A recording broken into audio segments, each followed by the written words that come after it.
പ്രാദേശിക പാർട്ടികളെ കൂടെ നിർത്തി ഇങ്ങനെ ഒരു പാർട്ടിയെ തകർക്കാൻ സക്കീർ ഭായിക്ക് കഴിയൂ?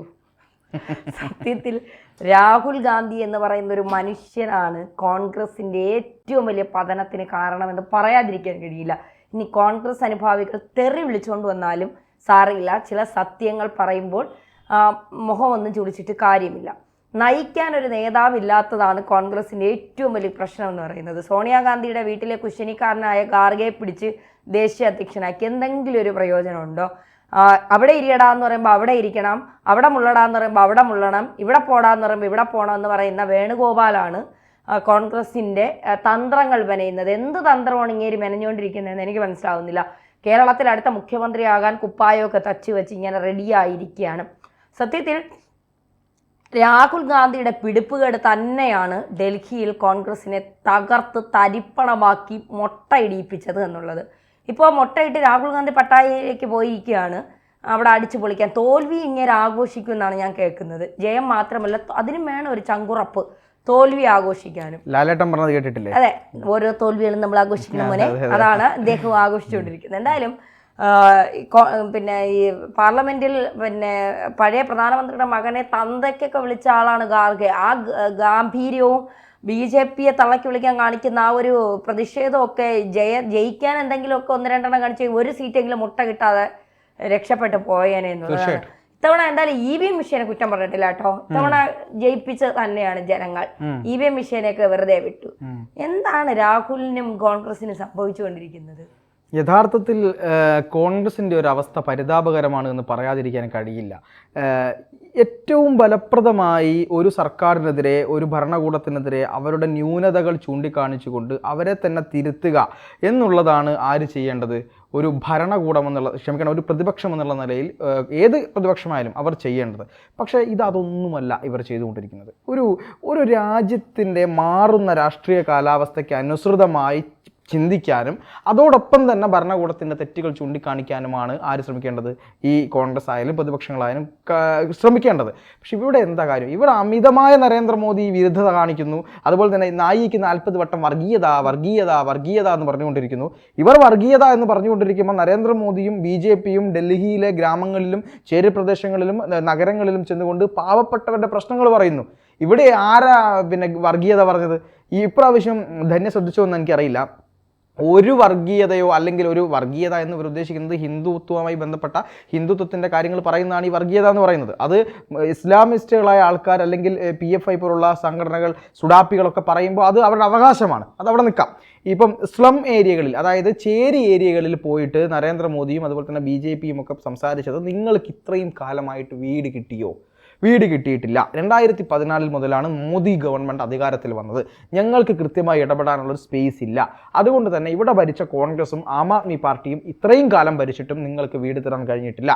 പക്ഷേ BJP ഉറപ്പ് തരുന്നു, നിങ്ങൾ സ്ലം ഏരിയയിൽ നിന്ന് മോചിതരാകും, ഇവിടെ ഈ ചേരികൾക്ക് പകരം ഇവിടെ ഭവനങ്ങൾ ഉയരും എന്ന് കൃത്യമായി അവിടെ പറഞ്ഞു. ആ സമയത്തും അരവിന്ദ് കെജ്രിവാൾ പറഞ്ഞുകൊണ്ടിരുന്നത് എന്താ? ഹിന്ദു സനാതന ധർമ്മരക്ഷാ സേന രൂപീകരിക്കുന്നു. BJPക്കെതിരെ പറയുന്നു ഈ സനാതന ധർമ്മരക്ഷാ സേനയൊക്കെ രൂപീകരിച്ചതുകൊണ്ട് ഈ BJP ഓൾറെഡി ഈ രക്ഷാസേനയും കാര്യങ്ങളും ഒക്കെ രൂപീകരിച്ചിട്ടുണ്ട്. അതിനും മുകളിൽ RSS എന്ന് പറയുന്നൊരു പ്രസ്ഥാനമുണ്ട്.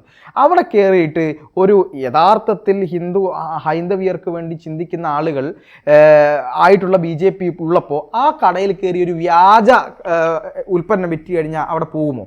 ഇല്ല, തീർച്ചയായിട്ടും പോവില്ല. അപ്പോൾ അതുകൊണ്ട് തന്നെ ഇതൊക്കെ ആം ആദ്മിക്കും കോൺഗ്രസിനും തിരിച്ചടിയായി എന്ന കാര്യത്തിൽ യാതൊരു സംശയവുമില്ല. പിന്നെ രണ്ടാമത് തന്നെ പറഞ്ഞൊരു കാര്യമുണ്ട്, EVM. എല്ലാ തിരഞ്ഞെടുപ്പുള്ളവർ പറഞ്ഞൊരു കാര്യമാണ് EVM പരിശോധിക്കണം. ഇവരെ ജയിക്കുന്ന തെരഞ്ഞെടുപ്പിൽ ഒന്നും EVMന് പ്രശ്നമില്ല, അത് ജനാധിപത്യ വിജയമാണ്. ഇപ്പോൾ ആളുകൾക്ക് വരെ ഈ വിഡ്ഢിത്തത്തിൻ്റെ കാര്യം മനസ്സിലായി. കാര്യം കർണാടകയിൽ ഇവർ ജയിച്ചു, തെലങ്കാനയിൽ ഇവർ ജയിച്ചു. ഈ തെലങ്കാനയിലൊക്കെ ജയിക്കുന്ന സമയത്ത് എന്തുകൊണ്ടാണ് ഇവർ EVMുമായി ബന്ധപ്പെട്ട് ഒരക്ഷരം ഉണ്ടാത്തത്? ഈ തെലങ്കാനയിൽ എന്താ EVM പ്രശ്നം ഉണ്ടായിരുന്നില്ലേ? തെലങ്കാനയിൽ ഒറ്റയടിക്കല്ലേ കോൺഗ്രസ് അധികാരത്തിൽ വന്നത്? ആ അധികാരത്തിൽ വരുമ്പോൾ അവിടെ EVMൻ്റെ പ്രശ്നമില്ല.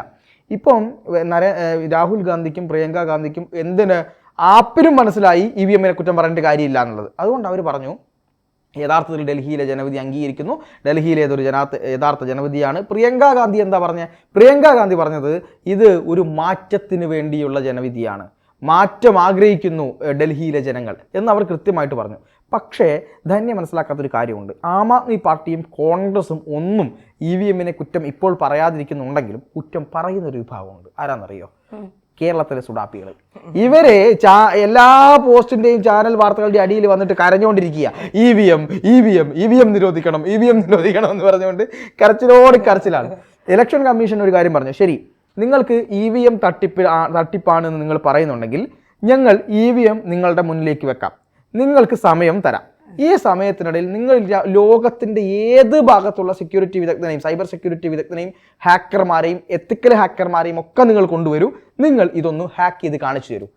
അപ്പോൾ എല്ലാവരെയും വിളിച്ചു. കോൺഗ്രസിനെ വിളിച്ചു, CPM വിളിച്ചു, ഈ പറയുന്ന SDP ഇവിടെ ഉണ്ടായിരുന്നല്ലോ ഇവരെ വിളിച്ചു. എല്ലാവർക്കും പങ്കെടുക്കാം. ഒരൊറ്റയാൾ പോയില്ല, ഒരൊറ്റ എണ്ണം പങ്കെടുത്തില്ല.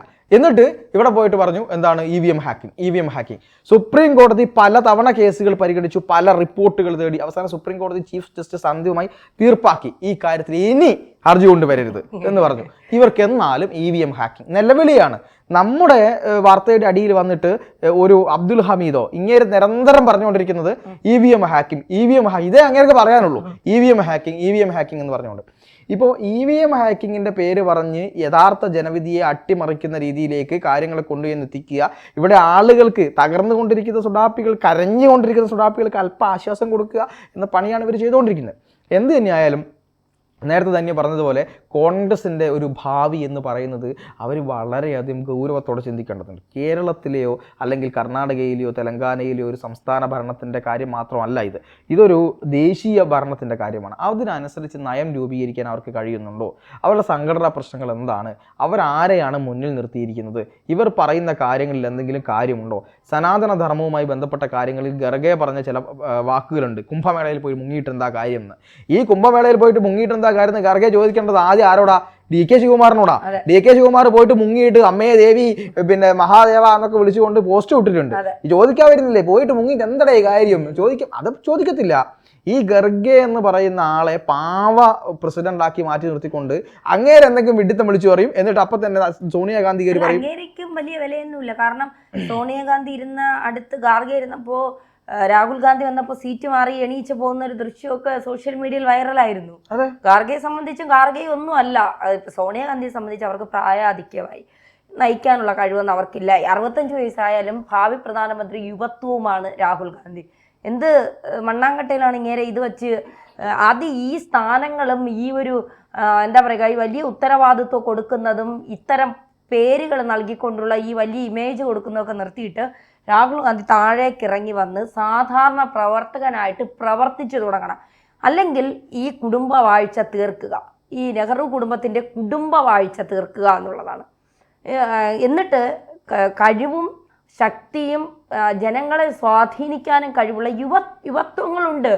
അവർ മുന്നോട്ട് വന്ന് പ്രവർത്തിക്കട്ടെ. ഇപ്പൊ രാഹുൽ മാങ്കൂട്ടത്തിനെ പോലെ, ശബരിനാഥിനെ പോലെ, വിഷ്ണുനാഥിനെ പോലെ, ഷാഫി പറമ്പിനെ പോലെ ഒക്കെ എത്ര യുവ നേതാക്കളുണ്ട്. പേര് അറിയപ്പെടാൻ ആഗ്രഹിക്കാത്ത പാർട്ടിക്ക് വേണ്ടി ജീവൻ കളയാൻ നിൽക്കുന്ന എത്രയോ യുവ തലമുറകളുണ്ട് പാർട്ടിയിൽ. അവർ വരട്ടെ, യുവത്വങ്ങൾ വരട്ടെ, അവർ വന്ന് നയിക്കട്ടെ. അവർക്ക് കുറച്ചുകൂടി ജനങ്ങൾക്കിടയിലേക്ക് ഇറങ്ങിച്ചെന്ന് കോൺഗ്രസിനെ വലിയ രീതിയിൽ അവർക്ക് വലിയ മൈലേജ് കൊടുത്തുകൊണ്ട് പാർട്ടിയെ ജനങ്ങൾക്കിടയിൽ സ്വീകാര്യമാക്കാൻ ഈ യുവത്വങ്ങൾക്ക് കഴിയും. അവർ ഇറങ്ങട്ടെ. 50, 60, 70 വയസ്സായി മുഖ്യമന്ത്രി കുപ്പായത്തിന് വേണ്ടി പിടി നടത്തുന്ന ഗോപാലിനെ പോലെ, രമേശിനെ പോലെ, സതീശനെ പോലെ, സുധാകരനെ പോലുള്ളവരൊക്കെ അങ്ങ് മാറി നിന്നു കൊടുക്കട്ടെ.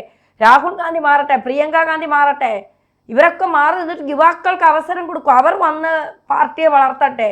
അല്ലെങ്കിൽ അത്രയും കഴിവുള്ള നേതാ, യോഗിയെ പോലെ, അമിത്ഷായെ പോലെ, നദ്ദയെ പോലെ, ഡോവലിനെ പോലെ, ജയശങ്കറിനെ പോലെ, മോദിയെ പോലെയൊക്കെ ശക്തരായ ആളുകളുണ്ടെങ്കിൽ ഒക്കെ പിണറായി വിജയനെ, DK ശിവകുമാറിനെ പോലെ, പിണറായി വിജയനെ പോലെ ഒക്കെ പ്രായമല്ല, അവിടെ കൃത്യമായി ജനങ്ങളെ സ്വാധീനിക്കാൻ കഴിവുണ്ട്. ഈ ആദ്യത്തെ പിണറായി സർക്കാർ ഏറ്റവും വലിയ അഴിമതി മുങ്ങിക്കുളിച്ച് നിന്നപ്പോഴാണ് രണ്ടാമത് ആ സർക്കാരിനെ ജനങ്ങൾ ഏറ്റെടുത്തത്. എന്തുകൊണ്ടാണ്? നയിക്കാൻ ഒരു നേതാവ് മുന്നിലുണ്ട് എന്നുള്ള ജനങ്ങളുടെ ധൈര്യമാണ്.